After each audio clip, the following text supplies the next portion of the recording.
During a meeting on the sidelines of the Munich Security Conference, the U.S. Secretary of State Antony Blinken made it clear to Chinese top diplomat Wang Yi that the recent Chinese balloon that flew over the U.S. was unacceptable and cannot be repeated. China didn't offer an apology. Chinese state-run media reported that Beijing requested the U.S. to, quote, change course and fix the damage done to the bilateral relationship.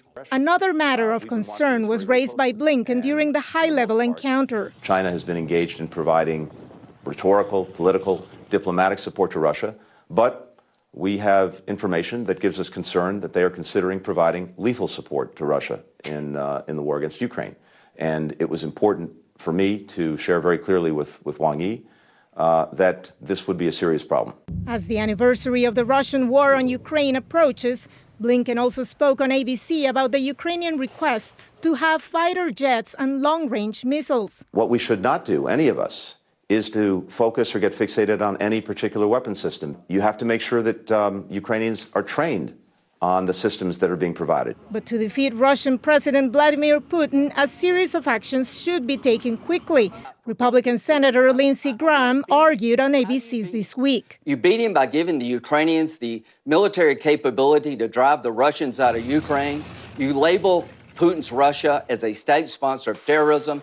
You create international tribunals. On Sunday, Blinken arrived in Turkey, where he toured the damage caused by the recent earthquakes.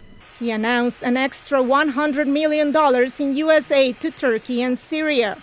His visit was seen by Brookings Institution analyst Kemal Kirishi as an opportunity to ease bilateral tensions. Right before the earthquakes, one of the ministers in Turkey was using very